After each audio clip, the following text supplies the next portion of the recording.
Hello everyone, welcome back to another very exciting chess game once again by Capablanca. In these days I'm studying Capablanca's chess games and they are mostly simply amazing, so this is why I decided to show a few of the chess games that I liked played by Capablanca. So in this chess game his opponent was Frank Perkins, American chess master at the time, and this chess game was played in the Rice Memorial Chess Tournament from 1916, and Capablanca won this tournament with ease, actually. So, okay, the game was played in New York. So d4, d5, and knight to f3. Capablanca has the white pieces, so knight to f6, c4, and this is Queen's Gambit declined Marshall defense. e6, knight to c3, developing the knight and the bishop, bishop to e7, e3, castling, queen to c2, rook over, and then c6, bishop to d3, nothing so special so far, and then exchanging the bishops, and Capablanca castled, and black decided to capture the knight, but this gives Capablanca a pleasant center, so e5, and black wants to break that center, but of course Capablanca didn't capture the pawn and ruined his pawn structure. He played e4. Now black is behind in the development. We can easily say that the rooks are not connected and this bishop looks crumpy, and we have b5. So black wants to fianchetto his bishop.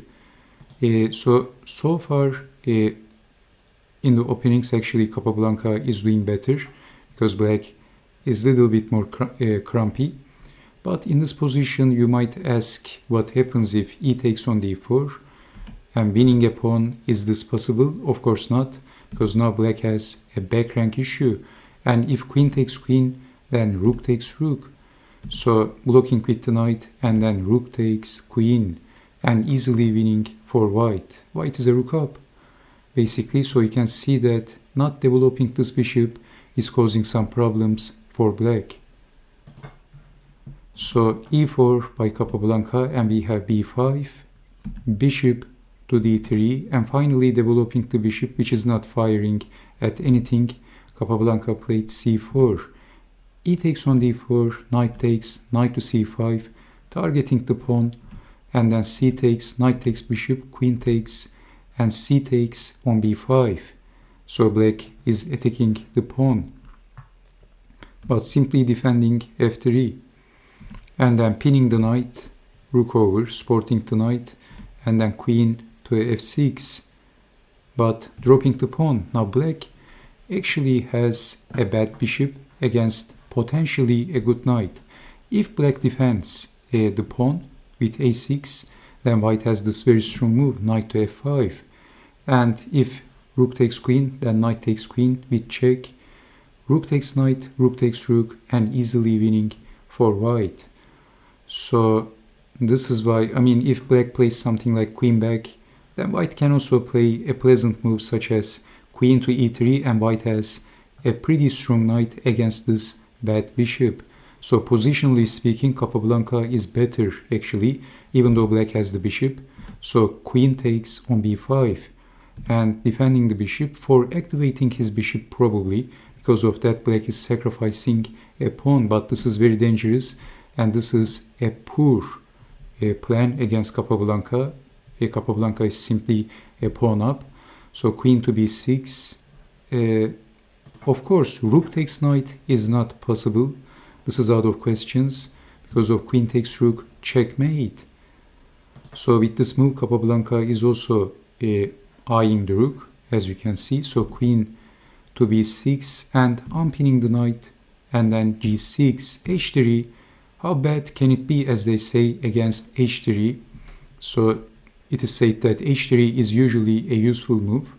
Bishop to b7, rook to b1, queen to a6, rook to b4, a very good move by Capablanca. So we have rook to e7. If queen takes queen, rook takes, and if defending the pawn, then white can simply unpin this knight, and white is winning. White is much better, and white is a pawn up. So okay, rook to b4, rook to e7, and if exchanging the queens again, white is winning. So basically black wants to double his rooks, and then this knight is going to be pinned. What would you do in this position if you had the white pieces? Can you guess the next move of Capablanca? Guess the move. Actually, white has a very strong move in this position.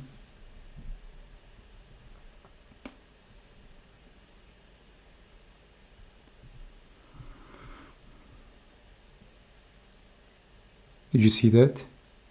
That's engine's top choice. Knight to f5 by Capablanca. This is the move, and this is a very logical move. And we have queen takes on a4, and actually nothing works for black. If capturing the knight, then rook takes rook, check, king to g7, and white is easily winning. White can retreat the queen, white can even exchange the queens, and white is going to be exchange up. So if a rook takes rook, then queen takes rook, and if pawn takes knight, that's not going to work because we have this nasty forking, check, and then capturing the rook. So if rook back, then white has this very nice combination. Can you see it? Knight to h6 check, and then what would you do?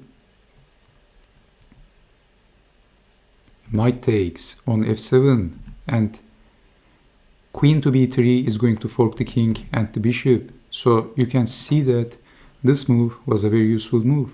So queen takes and then rook takes, that's check, and we have rook back. If queen back, then knight takes rook with check, and this queen is pinned. Rook takes queen, and this is a disaster for black. So rook to e8, and then rook takes queen, rook takes rook, check, king to g7, and then rook takes on a7, and black resigned. Because if king takes knight, rook takes bishop.